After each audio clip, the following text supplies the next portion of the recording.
ఈ తలిబాన్లు take over చేసిన తర్వాత లేదా అక్కడ ప్రభుత్వాన్ని ఏర్పాటు చేసుకున్న తర్వాత తలిబాన్లకి కొంత లెజిటిమసీ వచ్చింది.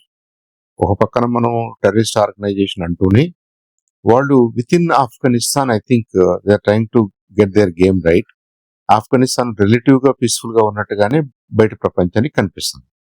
ఇప్పుడు ఆఫ్ఘనిస్తాన్ పర్స్పెక్టివ్ లో మాట్లాడితే అక్కడ ఉన్నటువంటి ప్రభుత్వం అక్కడ ఉన్నటువంటి ఏర్పాట్లు చేసుకోవడంలో తప్పేం కాదు. అయితే మనం ఏం చేస్తున్నామంటే out side of Afghanistan Pakistan భూభాగంలో ఉన్నటువంటి తలిబాన్ యాక్టివిటీని ఇవాళ ఆఫ్ఘనిస్తాన్ లో ఉన్నటువంటి తలిబాన్ యాక్టివిటీని లేదా ఆ గవర్నెన్స్ ని విడివిడిగా చూడలేము. మనం రెండింటినీ కలిపితే ఈ ప్రాబ్లం ఉంటుంది. సో ఆఫ్ఘనిస్తాన్ లో ఉన్నది టెర్రరిస్ట్ రెజీమ్ అని ఇంకా మనం అనుకుంటే అక్కడ ఉన్నటువంటి ఫ్యాక్షన్ ఆఫ్ తాలిబాన్లు ఎవరైతే ఉన్నారో దానికి గవర్నమెంట్ ఎవరి చేతుల్లో అయితే ఉందో వాళ్ళతోటి మనకి నార్మల్ సంబంధాలే ఉన్నాయి. భారతదేశం కూడా గుర్తించింది, వాళ్ళతో మాట్లాడుతుంది. కాబట్టి ఆఫ్ఘనిస్తాన్ ప్రభుత్వాన్ని మనం తప్పుపట్టడానికి లేదు. Though it is headed by Taliban. అంటే తాలిబాన్ లో 2 ఫ్యాక్షన్స్ ఉన్నాయా, 2 గ్రూపులు ఉన్నాయా, లేదా 2 ఎజెండాలు ఉన్నాయా? వాళ్ళు విత్ ఇన్ ఆఫ్ఘనిస్తాన్ ఒక రకంగా ఉంటూ అవుట్ సైడ్ ఆఫ్ ఆఫ్ఘనిస్తాన్ వాళ్ళ యాక్టివిటీస్ వేరే రకంగా ఉన్నాయా అంటే కుడ్ బి, అదొక పాసిబిలిటీ. సో ఇప్పుడు మనం మాట్లాడుతున్నది ఏ ఫ్యాక్షన్ గురించి మాట్లాడుతున్నాం? Talibans out side of Afghanistan అయితే ఒక రకంగా మాట్లాడాలి, Taliban leaders with in Afghanistan అయితే ఇంకొక రకంగా మాట్లాడాలి. I think with that care మనం కొద్దిగా జాగ్రత్తగా మాట్లాడితే ఆఫ్ఘనిస్తాన్ ప్రభుత్వానికి ఏం చేయాలి అనేది I think they have every right to do. వాళ్ళు ఏం చేయాలనుకుంటున్నారు వాళ్ళు చేసుకోవడానికి హక్కులు ఉన్నాయి. అంత దాన్ని మనం అబ్జెక్ట్ చేయాల్సిన అవసరం లేదు. It's a government, after all government is a government.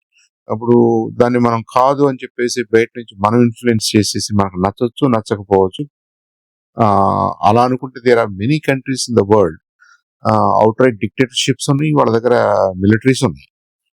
కాబట్టి just because you're a dictator, just because you're a bad guy, మీ దగ్గర మిలిటరీ ఉండకూడదు, మీకు ఈ వెపన్స్ ఉండకూడదు, మీకు విమానాశ్రయాలు ఉండకూడదు, మీకు ఎయిర్ ఫోర్స్ ఉండకూడదు అని మనం అనలేం కదా. I think same thing applies to Afghanistan also. Afghanistan లో ఉన్న తలిబాన్ ని మనం సపరేట్ గా చూడాలి. ఆ తలిబాన్ బైఫర్కేట్ అయిందని, ఆఫ్ఘనిస్తాన్ ని రూల్ చేస్తున్న ఫ్యాక్షన్ వేరని, టెర్రరిస్ట్ యాక్టివిటీస్ ఎవరైతే ఇంకా కంటిన్యూ చేస్తున్నారో especially out side of Afghanistan వాళ్ళని మనం డిఫరెంట్ గా చూడాలి.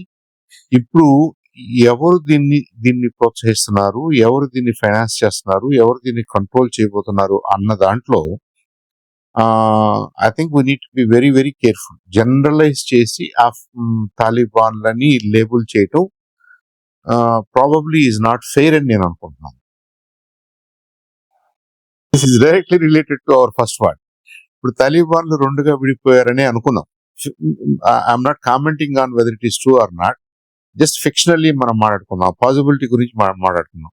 Maybe the good side of Taliban Afghanistan ని రూల్ చేస్తుంటే వాళ్ళకి ఇండియా కూడా సపోర్ట్ చేస్తుంటే, ఆఫ్ఘన్ ప్రజల కోసం వాళ్ళ ఎకనామిక్ డెవలప్మెంట్ కోసం కొన్ని యాక్టివిటీస్ చేస్తుంటే, వాళ్ళతో సత్సంబంధాలు పెట్టుకుంటే దాంట్లో తప్పేముంది? కానీ పాకిస్తాన్ ఎజెండాకి అది మంచిది కాదేమో. పాకిస్తాన్ ఎజెండాలో ఏముండాలి? వాళ్ళ దగ్గర ఉన్నటువంటి స్థావరాలు, వాళ్ళ దగ్గర ఉన్నటువంటి తలిబాన్లు వాళ్ళు పాకిస్తానీ ప్రజలకు ఇబ్బంది అయినప్పటికీ వీళ్ళ ఓవరాల్ ఎజెండాలో వాళ్ళని ఒక ఆయుధంగా వాడుకున్నారు కదా, చానాళ్ళు వాడుకున్నారు కదా. సో ఇప్పుడు మనం good side of Taliban, bad side of Taliban, ఒక గుడ్ గ్రూప్ ఒక బ్యాడ్ గ్రూప్ అనే పరిస్థితిలోకి వస్తే పాకిస్తాన్ వారి ఏంటంటే ఒక గ్రూప్ ని లేదా సోకాల్డ్ మోడరేట్స్ ని భారతదేశం ఎటు సపోర్ట్ చేస్తుంది కాబట్టి వాళ్ళు కూడా ఇలాగే ఓవరాల్ తాలిబాన్ ని భారతదేశం సపోర్ట్ చేస్తుంది అని ఎక్కడ చెప్పదలుచుకున్నారు? ఎవరో చెప్తారు, వాళ్ళు యునైటెడ్ నేషన్స్ ఫోరమ్స్ లో చెప్తుంటారు. ఏమని? తాలిబాన్లకి మాకేం సంబంధం లేదండి, వాళ్ళు ఏదో మా భూభాగంలో ఉన్నప్పటికీ నిజంగా దీన్ని ప్రోత్సహిస్తుంది ఇండియా, మమ్మల్ని ఏదో దెబ్బతీయటానికి, మమ్మల్ని డిస్టెబిలైజ్ చేయడానికి అని వాదిస్తారు. ఐ థింక్ బ్రాడ్ గా ఈ అంశాన్ని నేను ఎలా చూస్తానంటే, ఒకప్పుడు తాలిబాన్ ఫర్ హిస్టారికల్ రీజన్స్ వాళ్ళు ఆర్మ్డ్ గెరిల్లా ఫోర్స్ గా పనిచేశారు. Over a period of time Afghanistan లో జరిగినటువంటి పరిణామాలు, ఆఫ్ఘనిస్తాన్ ప్రభుత్వాన్ని ఏర్పాటు చేయడానికి దారితీసినటువంటి అంశాలు, ఇవాళ ఆఫ్ఘనిస్తాన్ ని రూల్ చేస్తున్నటువంటి విధానం I think is very moderate. వాళ్ళేమి టెర్రరిస్ట్ గ్రూప్ గానో డిక్టటోరియల్ గానో ఉన్నట్టుగా మనకు అనిపించట్లేదు. చాలా దేశాలు వాళ్ళతో సత్సంబంధాలని కంటిన్యూ చేస్తున్నాయి, ఏర్పాటు చేసుకుంటున్నాయి. కాబట్టి ఆ గ్రూప్ ఆఫ్ తాలిబాన్లని ఇండియా సపోర్ట్ చేయటంలో, దో ఆ ఓల్డ్ లేబుల్ అలా ఉండిపోయినప్పటికీ ట్రాన్స్ఫార్మ్డ్ లీడర్షిప్ ని సపోర్ట్ చేయటంలో తప్పేమీ కాదేమో. అది in the interest of Afghanistan అని మనం అనుకోవాలి. In the interest of Afghanistan ప్రజల కోసం వాళ్ళు మిలిటరీ పెట్టుకుంటారన్నా, ఏం చేసుకుంటారన్నా కానీ ఇట్స్ అప్ టు దెమ్. అది మనం ఇంటర్ఫియర్ అవడానికి అంశం కాదు. That's up to them. ఇక రెండోది, పాకిస్తాన్ క్లెయిమ్ చేస్తుంది ఏంటంటే, అయ్యో ఒక గ్రూప్ గా ఉండాల్సిన వాళ్ళు రెండుగా విడిపోతే, దీంట్లో గుడ్ అండ్ బ్యాడ్ అని ఐడెంటిఫై అయిపోతే, బ్యాడ్ గైస్ అందరూ మన వైపు నుంటే, గుడ్ గైస్ అందరూ ఇండియా వైపు నుంటే ప్రాబ్లం కదా మరి. కాబట్టి కంటిన్యూయింగ్ ద లేబుల్, తాలిబాన్ కొన్న లేబుల్ ని కంటిన్యూ చేయడం అనేది పాకిస్తాన్ ఇంట్రెస్ట్ అయ్యి ఉండొచ్చు. డెఫినెట్ గా అది మన ఇంట్రెస్ట్ అయితే కాదు. దాన్ని మనం రెండు గ్రూప్స్ గా చూస్తాం, గుడ్ అండ్ బ్యాడ్ సైడ్స్ గా చూడాలి. ఆఫ్ఘనిస్తాన్ లో ఉన్న వాళ్ళని మనం మోడరేట్ ఫోర్సెస్ గానే చూస్తాం.